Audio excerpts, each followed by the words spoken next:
Our first story begins with the sprawling mansion on Blackwood Hill, a towering structure that had been abandoned for decades, shrouded in mystery and the subject of countless rumours. The locals claimed that the mansion was cursed, that those who dared to enter never returned the same. Despite the warnings, a group of paranormal investigators, intrigued by the dark history of the mansion, decided to spend a night within its haunted walls. Among them was Tom, a seasoned investigator who had seen his fair share of ghost adventures. As they approached the mansion, the horror ambience was palpable, the air heavy with a sense of foreboding. The mansion loomed before them, its windows dark and empty, like eyes watching their every move. The front door creaked open with a loud groan as they pushed it, revealing a grand but decaying foyer, its walls lined with faded portraits and cobwebs draping every corner. The group split up, each member taking a different part of the mansion to explore. Tom found himself drawn to the grand staircase, its steps worn from years of neglect. As he ascended, he noticed the air growing colder, his breath visible in the dim light of his flashlight. The house seemed to come alive around him, the floorboards creaking underfoot, the walls whispering secrets in a language he couldn't understand. As Tom reached the top of the stairs, he saw a door at the end of the hallway slightly ajar. The horror ambient thickened, the silence oppressive. He approached the door cautiously, his flashlight flickering as he pushed it open. Inside was a bedroom, untouched by time, with an old four-poster bed, heavy drapes, and a large cracked mirror hanging on the wall. But what caught Tom's attention was the figure standing by the window, its back to him. It was a woman, dressed in an old-fashioned gown, her long dark hair cascading down her back. Tom's heart raced as he called out to her, but she didn't respond. Instead, she slowly turned to face him, revealing a face twisted in sorrow, her eyes hollow and empty. The horror recaps Tom had read about haunted mansions flashed through his mind, but nothing could have prepared him for the terror he felt in that moment. The woman began to move toward him, her movement slow and deliberate, like something out of an analog horror film. The room grew colder, and Tom felt a wave of fear wash over him as he realized he couldn't move, his feet rooted to the floor. The woman reached out a hand, her fingers long and skeletal, and as she touched him, Tom felt an icy cold spread through his body, freezing him in place. The mirror on the wall cracked further, and in its reflection Tom saw not himself but the woman, her face contorted in agony, her eyes pleading for release. The last thing Tom felt was the cold, suffocating darkness closing in around him as the woman's hand tightened its grip on his soul. The next morning, the other investigators found Tom lying on the floor of the bedroom, his face pale and lifeless. He had no memory of what had happened, but the fear in his eyes told them all they needed to know. They left the mansion in silence, vowing never to speak of what they had experienced. The mansion on Blackwood Hill remains abandoned, its dark secrets buried within its walls, waiting for the next unfortunate soul to disturb them. Our second story takes us to Ravenswood Manor, an imposing mansion that had stood empty for over a century. The locals avoided it, claiming it was cursed, but for years it had been the subject of countless dark web horror stories and Reddit scary stories. The manor was known for its eerie silence, broken only by the sound of crows cawing from the twisted, dead trees that surrounded it. The story begins with Lisa, a young woman who had inherited the manor from a distant relative she had never met. Despite the warnings from the townspeople, Lisa decided to move in, seeing it as an opportunity to start a new life.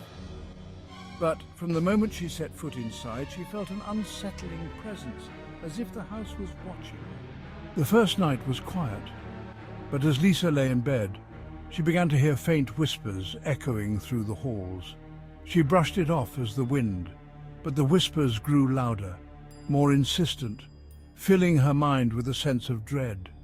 The horror ambient of the manor was overwhelming, the air thick with an oppressive weight that made it hard to breathe. Lisa decided to investigate, her flashlight casting long shadows across the walls as she followed the whispers. They led her to a locked door at the end of a narrow hallway, a door she hadn't noticed before. The whispers grew louder, more urgent, as if something was beckoning her to open it. With trembling hands, Lisa unlocked the door and stepped inside. The room was dark, the only light coming from a small window that cast a pale beam across the floor. In the center of the room stood an old, ornate mirror, its surface covered in a thick layer of dust. The whispers were deafening now, filling the room with a chorus of voices that seemed to come from the very walls. As Lisa approached the mirror, she felt a cold breeze sweep through the room, and the whispers suddenly stopped. The silence was more terrifying than the voices had been, and Lisa hesitated before reaching out to wipe the dust from the mirror's surface. When she did, she was horrified by what she saw. In the reflection, she saw not herself, but a figure standing behind her, a tall, shadowy figure with glowing red eyes. The figure reached out a hand, and Lisa felt a cold, clammy grip on her shoulder. She tried to scream, but no sound came out, her voice trapped in her throat by the terror that consumed her. The mirror cracked, and the figure in the reflection seemed to come to life, its hand tightening around Lisa's shoulder. The room spun, and Lisa felt as if she were being pulled into the mirror, into the darkness that lurked within. The last thing she saw before the darkness claimed her was the figure's twisted grin, a grin that promised nothing but despair. The next day, the townspeople found Lisa's car parked outside the manor, but there was no sign of her. The manor was empty, the door to the locked room sealed shut. Lisa was never seen again, her fate a mystery that haunted the town for years. Ravenswood Manor stands as a reminder of the horrors that can lie within even the grandest of homes, and those who dare to enter are warned to heed the whispers that echo through its halls. Our final story takes us to Hollowgate House, a grand mansion that had fallen into disrepair after a series of tragedies struck the family that once lived there.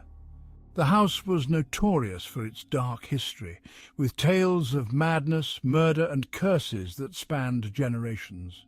It was said that the house itself was cursed, that anyone who lived there would meet a terrible fate. The story begins with a family who had recently moved into Hollowgate House, hoping to restore it to its former glory. The family consisted of John, his wife Emily, and their young daughter, Sophie. From the moment they moved in, they felt a strange presence in the house, as if they were never truly alone. But they dismissed it as the quirks of an old, creaky mansion. It wasn't long before strange things began to happen. Doors would open and close on their own, objects would move from place to place, and at night they would hear the sound of footsteps echoing through the halls. The horror ambient of the house was suffocating, the air thick with a sense of dread that only grew stronger with each passing day. One night, as Emily was putting Sophie to bed, the little girl asked about the woman who watched her from the doorway. Emily was startled, but Sophie insisted that she had seen a woman in a long dress, standing in the shadows, watching her every night. Emily tried to comfort her daughter, but the fear in Sophie's eyes was unmistakable. That night, Emily decided to stay in Sophie's room, hoping to catch a glimpse of whatever it was that had frightened her daughter. As the hours passed, the house grew silent, the only sound the ticking of the old grandfather clock in the hallway. Emily's eyes grew heavy, and just as she was about to drift off to sleep, she saw it. A figure standing in the doorway, just as Sophie had described. The figure was a woman, dressed in a long, tattered gown, her hair hanging in loose strands over her face. Emily's heart raced as the woman slowly stepped into the room, her movements jerky and unnatural, like something out of a Batman analog horror film. The air grew colder, and Emily felt a wave of fear wash over her as the woman approached the bed. Emily tried to move, but it was as if she were paralyzed, her body frozen in place by the terror that gripped her. The woman leaned over Sophie, her face inches from the little girl's, and whispered something that Emily couldn't hear. Sophie's eyes fluttered open, and for a moment she looked directly at the woman, her expression blank and distant. The next morning, Sophie was gone. The bed was empty, the room cold and silent. John and Emily searched the house frantically, but there was no sign of their daughter. The only clue was the faint sound of a lullaby drifting through the halls, a haunting melody that seemed to come from nowhere. The days turned into weeks, and the family's desperation grew. Emily began to hear the lullaby everywhere she went, the melody haunting her every waking moment. The house seemed to mock their pain, the walls closing in around them as the horror ambient grew thicker, the darkness more oppressive. One night, driven to the brink of madness, Emily followed the sound of the lullaby to the basement, a place they had avoided since moving in. The air was thick with the stench of decay, and the walls were lined with old, rotting furniture covered in cobwebs. At the far end of the basement, Emily found a small, locked door, the source of the lullaby. With trembling hands, Emily unlocked the door and stepped inside. The room was dark, the only light coming from a single flickering candle on a small table. In the center of the room was an old wooden cradle, rocking back and forth on its own. Emily's heart raced as she approached the cradle, the lullaby growing louder, more menacing. As she peered inside, Emily screamed. The cradle was empty, but the walls of the room were lined with old, faded photographs, images of children, their faces twisted in fear, their eyes hollow and empty. Emily's scream echoed through the house, a sound of pure, unbridled terror. The next morning, John found the basement door ajar, but there was no sign of Emily. The house was silent, the lullaby gone. John left Hollowgate House that day, never to return. The house remains abandoned, its windows dark and empty. But those who pass by at night claim they can hear the faint sound of a lullaby drifting through the air, a haunting reminder of the curse that still lingers within its walls.